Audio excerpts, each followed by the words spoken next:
Everybody is naming their team today, so the channel is very busy. I'm here for it. I like it. Wales have named their team. Warren Gatland have, although I will say, if you are Welsh and of a slightly nervous disposition, you might just want to look away right now, because that is the team that is going to take on the world champion South Africa at Twickenham this Saturday. And it is shorn of a lot of talent. It is very raw, very, very inexperienced, and they're taking on many of the best players on earth. It's going to be a tough afternoon, you feel. Here's one stat for you to put that into perspective. The entire Welsh pack that will be taking the field on Saturday, total test caps between them, 118. Eben Etzebeth, test caps on his own, 119. Just kind of underlines the scale of the challenge that is there. This game is going to put to the test that phrase, what doesn't kill you makes you stronger. Because you hope after this match there are not some 1,000-yard stares on young Welshmen that are going to be taking on an almighty challenge in the form of the world champions. That said, and before I get on with the video, some comments that I've just seen in the video I did after the Springboks announced their team earlier. There's a lot of South Africans that have a lot of respect for Wales as a rugby playing nation, as they should. They remember the World Cup semi-final, 5 years ago. They know that Wales pull out big performances and are always, no matter who's named on the team sheet, always have a level of performance that they never drop below. And particularly Warren Gatland-led Welsh teams. Warren Gatland, he always runs the team saying, be the best at the things that require no skill. So Wales teams always, when they're led by Warren Gatland, they always step out onto the field, massively motivated, really fit, and work incredibly hard and are very well organised. And that will take you so far and it will make you competitive. But there is a ceiling to that performance because of the talent on show. And the talent on show, I mean, I take no pleasure in saying this because I want Wales to be a really strong force. It's good for world rugby, it's good for the Six Nations, it's good for what is a brilliantly passionate nation, that one of the few parts of the world where rugby has been historically number one. And I hope the situation at the minute isn't going to cause that to drop, because this may be the worst Welsh team I've ever seen selected. Is that harsh? As I say, I take no pleasure in saying that. If you are Welsh, do you agree? Do you disagree?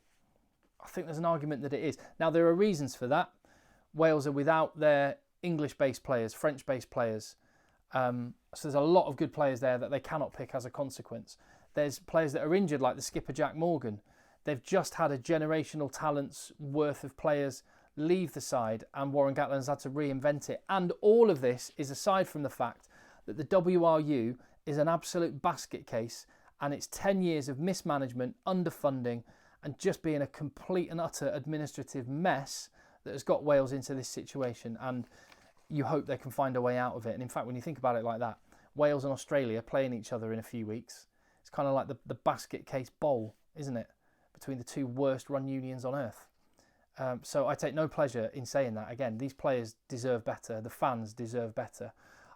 Lewis Rees-Zammit, a penny for his thoughts. Do you think he's got any FOMO whatsoever? I reckon he's sitting there in Kansas right now going, yeah, I'm all right with the choices that I've made.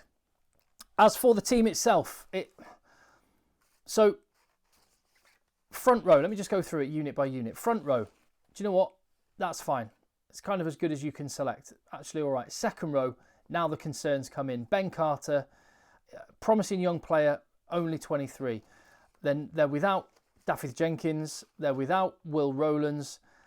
Matthew Screech comes in, 31 years of age, 33 minutes of international rugby to his name. When you look at the drop-off between Springboks and Wales, Eben Etzebeth to Matthew Screech, chalk and cheese. Back row, fine. Tame Plumtree, big unit, 24 years of age, 3 caps to his name, both in Wainwright, fine with that. Decent, given the players that are unavailable or injured. And then another big concern, scrum half, Ellis Bevan. Did not see that selection coming. Cardiff, where he plays about 50% of the time from the bench. So he's not a guaranteed starter for his regional team. He's starting for his national team. 24 years of age, so he's young, but it's not like so young that you're going, oh, he's he's giving a kid a go like he did with Cam Winnett. He's been around for a bit. I don't know, that Ellis Bevan selection as well, along with Matthew Screech, they're the ones that make me nervous. 10, Sam Costello, that's fine. He's 23, he's got 14 caps to his name. Incidentally, I really love my French rugby. And I have another channel as well with former England World Cup winner Joe Worsley. It's called FR UK Rugby, and it's looking at French rugby through English eyes. And if you want to go and check that out, that's brilliant. Sam Davis at Grenoble has been massively impressing me. I'd say he's the best Welsh 10 that is currently playing rugby, and he can't be picked or won't be picked because of the rules that the Welsh Rugby Union have. But there you go. Sam Costello, no issues there. I do have a concern though. What happens if Sam Costello gets injured? Is that Jacob Beetham, who's never played a minute of rugby at 10, to my knowledge, at pro level, going to be playing at fly half for his country against South Africa? That is a concern. Centres, Grady and Watkin, big units, both of them. Fine, they've got a tough ask up against Esther Hazen and Creel. And on the wing, Rio Dyer has been really good. Liam Williams, been out in Japan playing for the Kubota Spears. Fine. I mean, absolute legend of Welsh rugby. I'm kind of pleased that he's there. Given that it's a pretty young, inexperienced team generally, there might have been an argument to go just chuck another kid in, but actually take all the experience that you can get. So I'm glad to see Liam Williams there, and Cam Winnett has been a positive in an otherwise negative period for Wales. On the bench, a lot of inexperience. I mentioned Jacob Beetham there. That's the perfect example.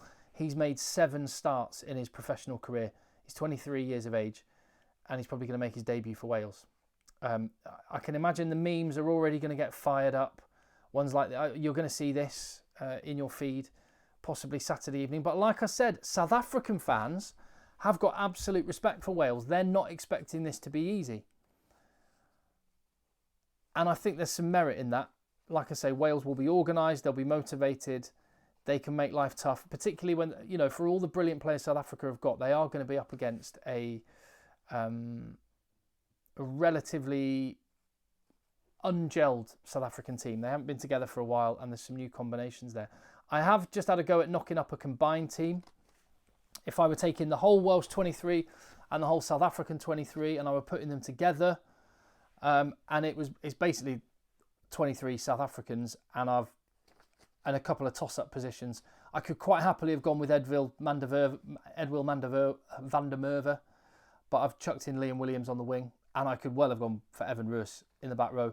But Aaron Wainwright has been such a talisman for Wales recently, and he's got that international experience, that I've gone with him. Does not paint a pretty picture, and I just want to reiterate, if you're a Wales fan, it must be tough coming from an Englishman. I take no pleasure in it whatsoever. This has an air of Wales in the 90s at the minute. I think you've got the right man at the top in Warren Gatland.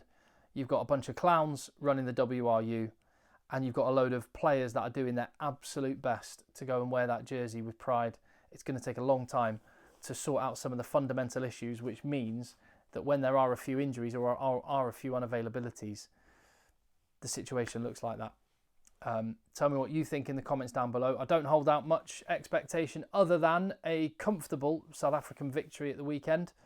How comfortable will it be though? Do you agree with those South Africans that have been leaving comments saying, whoa, it might be a 10-point win, but let's not get ahead of ourselves? Or do you think this is going to be a beatdown? Let me know.